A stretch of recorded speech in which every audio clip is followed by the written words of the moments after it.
Morning everyone, welcome back to my channel new blog. তোমরা সবাই কেমন আছো? আশা করি ভালো আছো, আর আমিও ভালো আছি। আজকে রবিবার আর এখন বাজে সকাল 7:30। আজকের ব্লগটা আমি এখান থেকে স্টার্ট করলাম। তো সকালবেলায় আমি প্রত্যেক দিনই চিয়া সিডটা খাই, তো আজকে সকালেও খেয়ে নিয়েছি। আর যেদিন চিয়া সিডটা শেষ হয়ে যায়, মানে মাঝে মাঝে শেষ হয়ে যায়, অনলাইনে অর্ডার করি, ধরো আসতে দেরি হলো, তো সেদিন আমি শুধুই গরম জলটা খাই। তো আজকে আমার খাওয়া হয়। তো এখন আমি একটু চা আর বিস্কিট খেয়ে নেবো, দিয়ে ঘরের সমস্ত কাজগুলো করবো। আর ছেলে এখন পড়তে বসবে, কালকে থেকে ছেলের পরীক্ষা। একটু টেনশন আমার হচ্ছে, ওর হয় না। হচ্ছে না, ছেলের আমার টেনশন নাই। বলছে মা আমি কখন যাবো গিয়ে পরীক্ষায়। এখন পড়তে বসেছে, তোমাদের দাদা ভাই গেল বাজারে, আর এখন আমি ঘরের কাজগুলো করব। কালকে সে জামা কাপড়গুলো তোলা হয়েছে, কিন্তু আমার গোছানো হয়নি, কারণ আমি যে সন্ধ্যাবেলায় দোকান যাই, তো আমার অনেকটা সময় দোকানে চলে যায়, সেজন্য ঘরের এক্সট্রা কাজগুলো করা হয় না সেরকম। তো চলো এখন ঘরের কাজগুলো তাড়াতাড়ি সেরে নিই। এগুলো ধুয়ে নিয়েছি, অনেকটাই চিকেন এনেছে তোমাদের দাদা ভাই। তো এই দেখো, এটা হচ্ছে বোনলেস চিকেন, এটা আমি ফ্রিজে রেখে দেবো। এটা হচ্ছে এখন ঝোল হবে, মানে দুপুরে রান্না হবে। আর এই বোনলেসটা রেখে দেবো, এটা আজকে করি বা কালকে করি, চিলি চিকেন বানাবো ভাবছি। তো এখন আমি তাড়াতাড়ি করে স্নান টানগুলো সেরে নেবো, তারপরে রান্না করবো। চিকেনটা ধুয়ে রেখে দিলাম। তো আমার স্নান পুজো হয়ে গেছে, আর এই যে প্রসাদ নিয়ে চলে এসেছি। এখন গোপুসোনার প্রসাদটা খাবো সবাইকে দিয়ে। এখানে আমি রান্না বসিয়ে দিয়েছি, প্রথমে পেঁয়াজটা ভালো করে ভেজে নিই। আর চিকেনটা আজকে টক দই দিয়ে মাখিয়ে রেখেছি, আলু ভেজে তুলেছি। আর এই যে চিকেনটা টক দই দিয়ে মাখিয়ে রেখেছি। আর এখানে সব মশলার পেস্ট করে রাখা আছে।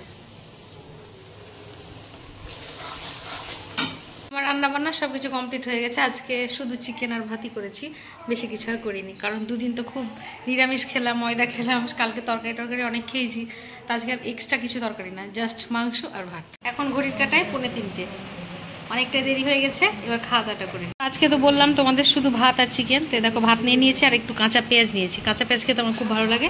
আর দেখো চিকেনটা গ্রেভি করে বানিয়েছি, এই শুকনো ভাতটা খাবো। এখন বিকেল 5:30, আর আমি এক্ষুনি দুপুরের খাওয়া দাওয়া বাসনগুলো মেজে আবার ফ্রেশ হয়ে গেলাম। একেবারে সন্ধ্যে দেওয়া হয়ে যাবে। আর মা রান্নাঘরে কি করছো তুমি? মালপোয়া। মা আজকে ভাসছে গরম গরম মালপোয়া বিকেলবেলায়। এই যে আমি দুপুরে ঘুমিয়েছিলাম, তো রান্নাঘরে দেখছি মা কিছু একটা মানে তৈরি করছে, কিছু একটা বানাবে। তো উঠে আবার দেখলাম যে মা বানাচ্ছে গরম গরম মালপোয়া।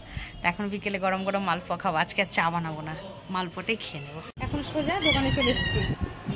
আর আজকে রাস্তাঘাটে প্রচুর ভিড়টা কিসের জন্য?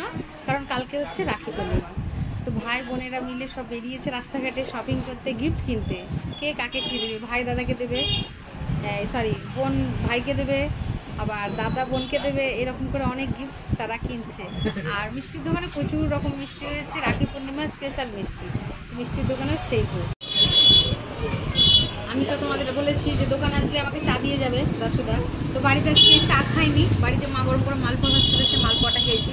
আর এই যে চাটা দেখো, সেই লেভেলের চাটা, সুন্দর একদম রং, উপরে একদম সর পড়ে আছে, খুব সুন্দর লাগে। চা খেয়ে মন শান্তি। আর আমি না চা খেতে খুব ভালোবাসি। তো আমার মতো তোমরা কারা কারা চা খেতে পছন্দ করো কমেন্ট করে জানাও। তো এই মাত্র দোকান থেকে বাড়ি এলাম, এখন এই দেখো বাজছে 10টা, ঘড়ির কাটা এখন বাজছে 10টা। তো আজকে রান্নার কোনো ঝামেলা নেই, দুপুরের ভাত আর চিকেন আছে। তো আজকে না আমি ভাবছি ভাতে আর মুড়িতে একটু মিক্সড করে খাবো। অন্যদিন কি করি, রুটি বা মুড়ি খাই, আজ গরমে রুটি করা সম্ভব হয়নি, আর সেই জন্য আজকে আমি ভাতে মুড়িতে মিক্সড করে খাবো, খুব ভালো লাগে খেতে। তো চলো এখন তাড়াতাড়ি ফ্রেশ হয়ে যাই, তারপর খাওয়া দাওয়া করবো। ফ্রেশ হয়ে একদম খাওয়া দাওয়াটা সেরে নিলাম। তো আজকে ভাতে আর মুড়িতে খেলাম, তোমাদের তো আগেই বলেছি, খুব সুন্দর লাগলো। সামান্য অল্প করে একটু ভাত নিয়েছি, আর একটু করে মুড়ি নিয়েছি, আর বেশ গ্রেভি চিকেন, খুব সুন্দর খাওয়া দাওয়া করলাম।